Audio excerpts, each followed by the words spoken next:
పిల్లలు సాయిరామ్. మళ్ళీ అమ్మమ్మ మీ ముందుకు వచ్చింది ఒక కథతోటి. మనం ఇంతకుముందు చెప్పుకునే ఎపిసోడ్లో ఒక కథ చెప్పుకున్నాం. అంటే దేవుణ్ణి ఎలా చూడొచ్చు, మనం ఎలా గుర్తించగలము, దేవుడు ఉన్నాడు కదా, మరి మనం ఎలా తెలుసుకుంటాము అని తెలుసుకున్నాం. అది ఈ కథలో చెప్పుకుందాం అనుకున్నాం. దేవుణ్ణి మనం చూడలేము, కరెక్టే. అంటే మనకు కనిపించకుండా మనకు అంతర్గతంగా లోపల ఉన్న శక్తి ఏదైతే ఉందో అదే దేవుడు. ఇప్పుడు మనం ఒక ఉదాహరణ తీసుకుంటే, మనం ఏదైనా ఒక వస్తువుని ఎత్తి పట్టుకోవాలి. ఎత్తాలంటే మనకు వచ్చే బలం కావాలి, ఆ శక్తి కావాలి కదా. మనకు తెలియకుండా మనలో ఉన్న శక్తే అదన్నమాట. ఆ శక్తే దేవుడు.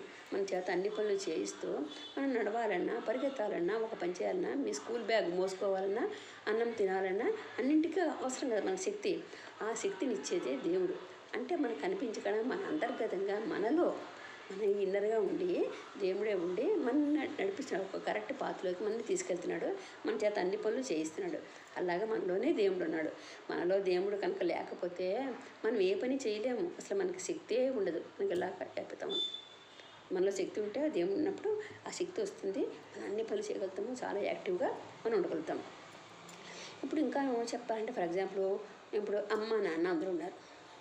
వాళ్ళని నీకు అమ్మ ఏం చేస్తుంది, చిన్నప్పటి నుంచి నువ్వు ఇంత బాబు అన్నప్పుడు నేను పొట్టలో 9 months పొట్టలో ఉంచుకుని నువ్వు బయటకు వచ్చాక అప్పుడు నా బాబుకి మంచి పనులు మంచి పనులు నేర్పించాలి, మంచి బుద్ధిగా చేయాలి, మా వాడి పనులన్నీ నేను చేయాలి అని ఎంతో ప్రేమతోటి, ఎంతో నేను ముద్దుతోటి నీకు స్నానం చేయిస్తుంది, బట్టలు వేస్తుంది, చక్కా బొట్టు గట్టిగా పెట్టి చక్కగా నిన్ను ఆడించి ఎంతో మాటలు నేర్పించి అన్నీ చేస్తుంది. ఇంకొంచెం పెద్దయ్యాక నీకు పెన్సిల్ పట్టుకోవాలన్నా ఎలా పట్టుకోవాలి, ఎలా రాయాలి అన్నీ హోంవర్క్లు చేయిస్తుంది, నేను చదివిస్తుంది, నీకు అన్నం తినిపిస్తుంది, తర్వాత నువ్వు అన్నం ఎలా తినాలి కూడా నీకు నేర్పిస్తుంది. అన్ని పనులు నీకు నేర్పించి నీతోటే ఉండి నీకంటే ఒక నీడలాగా ఉండి నిన్ను నడిపించేది అమ్మ ఫస్ట్. అందుకని మనకి ఫస్ట్ గురువు అమ్మ అంటారు. అంటే ఫస్ట్ గురువు అంటే ఎవరు, మాస్టర్. అందరికీ కూడా ఫస్ట్ గురువు అమ్మ అన్నమాట. అమ్మ అన్ని పనులు చేస్తుంది. ఈ అమ్మ అందుకనే మాతృదేవో భవ అన్నారు. అందుకని దేవుడు తల్లి రూపంగా ఉండి మనకి కనిపించకుండా తల్లిలాగా అనిపిస్తుంది, కానీ తల్లి రూపంగా దేవుడే మనకు అన్నీ నేర్పించి మనని గొప్పవాళ్ళని చేస్తున్నాడు. అందుకని మాతృదేవో భవ అన్నారు. తల్లే దైవం మనకు కనిపించకుండా మన తల్లి రూపంగా కనిపించే దైవం. మరి ఇంకోటి పితృదేవోభవానం. మన తండ్రి కూడా నేను చిన్నప్పటి నుంచి స్కూల్లో జాయిన్ చేసి దానికి డబ్బు కట్టి నేను మంచి చదివించి నేను గొప్పవాడిని చేయాలని నీకు అన్నీ కొని, నీకు కావాల్సినవన్నీ కొని నేను ఎంతో ప్రేమగా పెద్దవాడిని చేసి బుద్ధిమంతుని చేస్తాడు. అందుకని తండ్రి రూపంగా దేవుడు ఆ పనులన్నీ చేస్తాడనమాట. అంటే తండ్రిలోనే ఉండి తండ్రి రూపంగా చేస్తాడు కనుక పితృదేవోభవానం. ఇంకొక అయినవారు ఆచార్య దేవోభవానం. ఆచార్యుడు కూడా దేవుడే. మరి ఆచార్యుడు అంటే ఎవరు, మాస్టర్. మీ స్కూల్లో మాస్టర్ ఉన్నారు, మరి మీకు అన్ని పాఠాలు నేర్పిస్తారు కదా, లెసన్స్ అన్నీ నేర్పించి చక్కగా చదివిస్తారు. మరి నువ్వు ఎగ్జామ్ రాయంటే ఎగ్జామ్ నిన్ను చక్కగా ప్రిపేర్ చేస్తారు. ఒక క్లాస్ నుంచి ఒక క్లాస్కి మీకు నేను చక్కగా నువ్వు ప్రమోట్ చేసి నిన్ను మంచి పిల్లాడిగా నేను నిలుపుతారు. అన్ని సబ్జెక్టులను కూడా నిన్ను ముందు ఉండేలా చేస్తారు. ఎందుకని ఆ మాస్టర్ కూడా నీ మీద ప్రేమతో, మనం చదువుకునే మంచిగా తెలివైన పిల్లలంటే టీచర్స్ కూడా మంచి ప్రేమ ఉంటుంది కదా. అందుకని ఆ టీచర్ నీకేం చేస్తారు, మంచిగా నేర్పించి నిన్ను గొప్పవాడిగా తయారు చేస్తారు. అందుకని ఎవరు నేర్పిస్తున్నారు అంటే గురువే. కానీ ఆ గురువులో ఉండి దేవుడు నీకు అన్ని నేర్పిస్తున్నాడు. అందుకని ఆచార్య దేవోభవ అన్నారు. మన టీచరే మనకి గురువు అన్నమాట. మాతృదేవోభవ, పితృదేవోభవ, ఆచార్య దేవోభవ, వీళ్ళందరూ కూడా మనకి దేవుడితో సమానం అన్నమాట. అందుకని మనకు కనిపించని దేవుళ్ళు వాళ్ళు, కనపడని మనకు కనిపించే దేవుళ్ళగా కనిపించకపోయినా మనకి కనిపించే దేవుళ్ళు వీళ్ళు. మరి ఇంకాను దేవుడు ఎలా ఉంటుందంటే, ఇప్పుడు మనం పాలలో వెన్న ఉంటుంది, ఆ వెన్న మనకు కనిపిస్తుందా, కనిపించదు. ఆ పాలు తోడబెట్టి అమ్మాయి చేస్తుంది, పాలు కాస్తుంది, తోడబెడుతుంది, పెరుగు చేస్తుంది, ఆ పెరుగులోంచి వెన్న తీస్తుంది.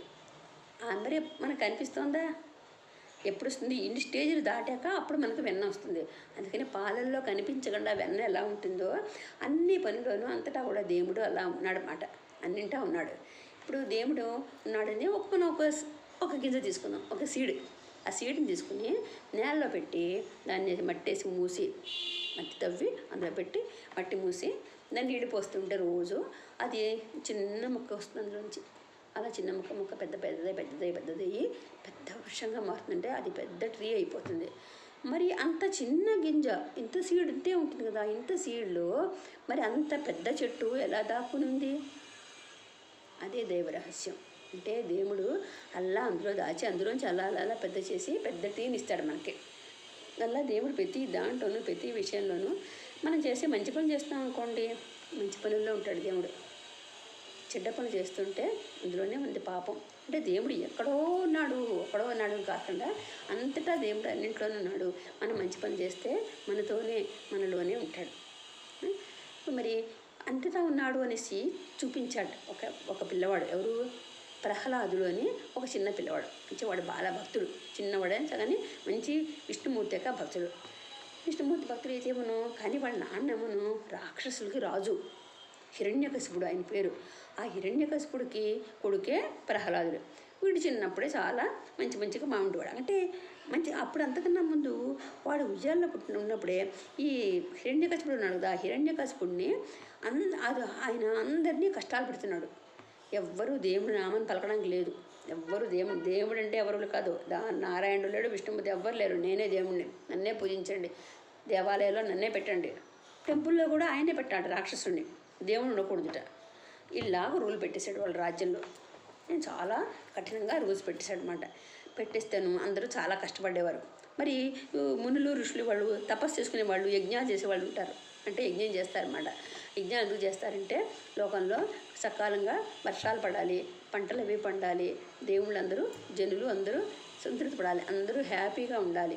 అందుకోసమని దేవుళ్ళకి వాళ్ళు యజ్ఞం చేస్తారు. ఆ యజ్ఞం అంటే ఇంకా ముందు తెలుస్తుంది, ఎప్పుడు తెలియదు.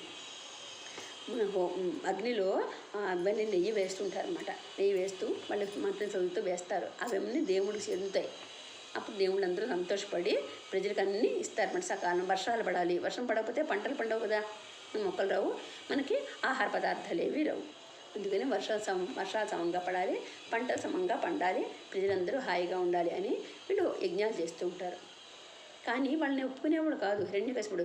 వీల్లేదు, యజ్ఞం చేయడానికి వీల్లేదు అనేసి వాళ్ళందరినీ, వీళ్ళ రాక్షసులకు మరి రాజుగారికి భటులు ఉంటారు కదా, సేవకులు ఉంటారు కదా, ఆ సర్వెంట్లు వాళ్ళందరూ వచ్చి ఈ ఋషులందరినీ కూడాను కొట్టి లాగి వాళ్ళని బలవంతంగా లాగి పట్టుకుపోయి వాళ్ళని జైల్లో వేసేవారు.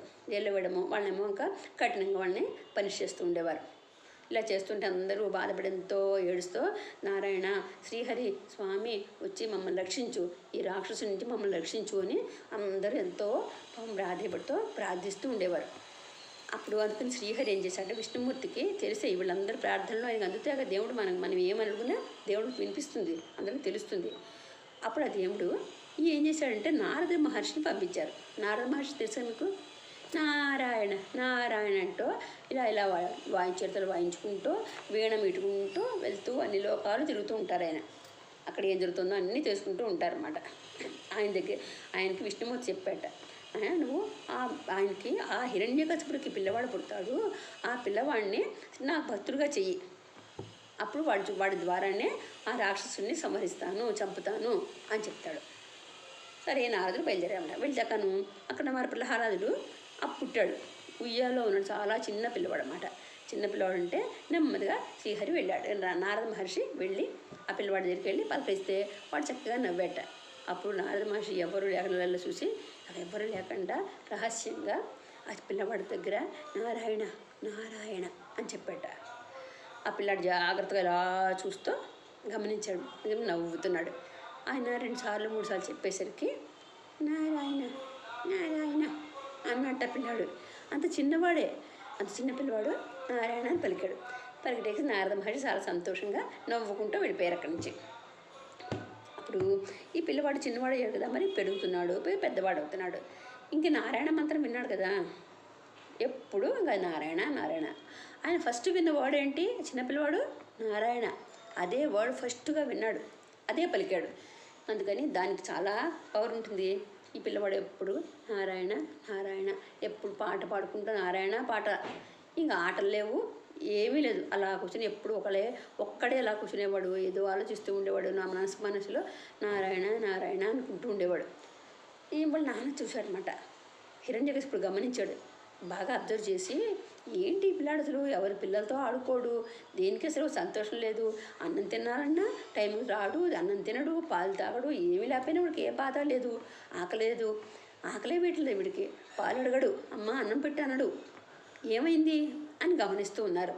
ఇప్పుడు అమ్మ నాన్న కొంతకాలం గమనించేసరికి ఇంకా హిరణ్యకశిపుడికి వీడు నారాయణ నారాయణ అంటూ ఎప్పుడు పలుకుతూ ఉంటే ఈ కోపం వస్తుంది. ఎందుకంటే నారాయణ అంటే విష్ణుమూర్తి అంటే హిరణ్యకశిపుడికి ఇష్టం ఉండదు, ఆయన దేవుడు అంటే ఇష్టం లేదు కదా, ఈ నారాయణ అంటే నాకు ఇష్టం లేదు.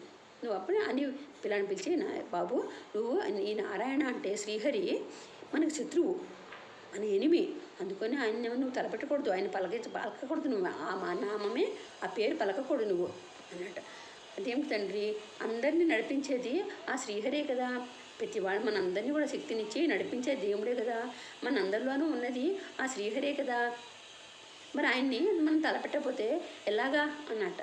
ఏమక్కర్లేదు, అందరూ నడిపించేది నేనే, శ్రీహరి కాదు, అందుకని ఇక్కడ నుంచి నువ్వు నారాయణ పేరు అసలు తలవకూడదు, పలకకూడదు అని చెప్పాట.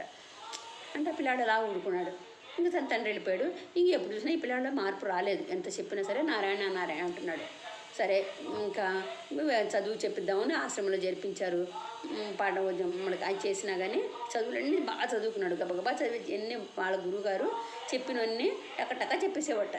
పాఠాలన్నీ కూడా లెసన్స్ త్వరగా నేర్చేసుకున్నాడు. అన్ని విజులు కూడా చాలా తక్కువ కాలం అనేవాడికి అన్నీ వచ్చేసాయి. గురువులు కూడా చాలా సంతోషించారు. గురుకులంలో చేస్తే పిల్లలందరితో పాటు పిల్లలందరికన్నా ముందు నేర్చేసుకునేవాడు. అప్పుడు వీళ్ళకి విద్యాభ్యాసం పూర్తయిపోయాక తండ్రి దగ్గర తీసుకొచ్చి వాళ్ళు అప్పగించేశారు గురువు, మీ బాబుకి చదువు పూర్తయిపోయిందండి అని. చాలా తెలివైన వాడు, చాలా తొందరలోనే నేర్చుకోవడం నేను, అందుకని మంచివాడు పిల్లాడు, అన్నీ అవి పూర్తయిపోయింది అని వాళ్ళకి తండ్రికి అప్పచెప్పారు పిల్లాడిని. మరి ఇంకా చూస్తున్నా ఇంకా కొంతకాలం జరుగుతున్నా సరే ఎప్పుడు ఆ పిల్లాడిలో మార్పు అయితే రాలేదు. అన్ని విద్యలు నేర్చుకున్నాడు కానీ ఇంకా నారాయణ నామం అయితే మానలేదు, ఎప్పుడు నారాయణ అంటూ ఉన్నాడు.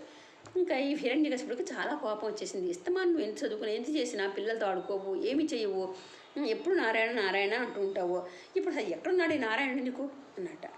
అంటే పిల్లాడు చెప్పాడు, ఎక్కడున్నాడేంటి తండ్రి, అన్ని చోట్ల ఉన్నాడు, ఇందుగలడు అందులేడని సందేహంబు వలదు, చిక్కిరి సర్వోపగతుండు, ఎందెందు వెదగి చూసినాను అందందే గలడు అన్నట్ట.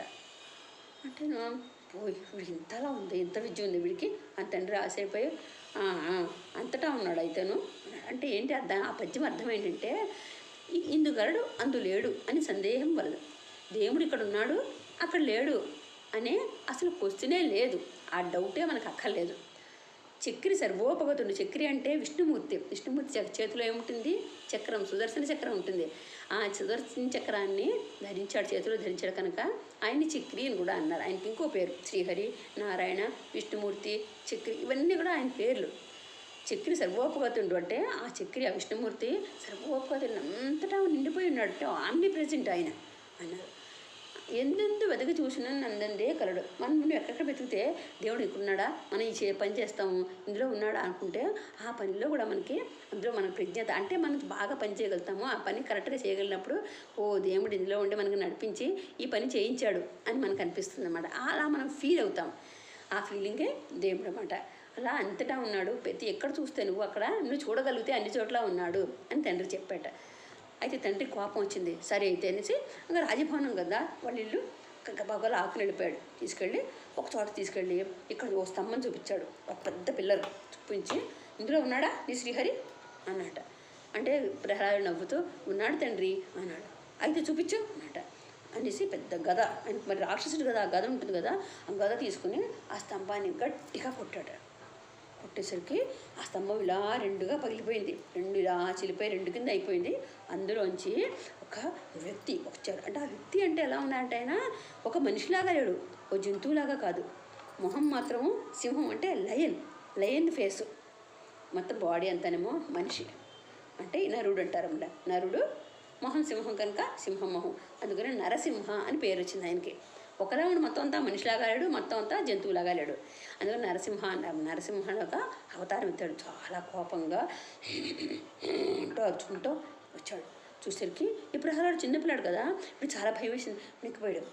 వచ్చి అప్పుడు ఇంకా ఈ హిరణ్యకశిపుడు చూశాడు. చూసి ఓ నువ్వేనా శ్రీహరి అంటేను, సరే రా నీ పని చెప్తాను అనేసి గద పుచ్చుకొని ఆయన దగ్గరికి యుద్ధానికి వెళ్ళాట. అప్పుడు ఆయన ఆ నరసింహుడు ఎక్కడి నుంచి వచ్చాడో స్తంభంలో ఉన్నాడు కదా, ఆ స్తంభంలో నుంచి దూకాడు.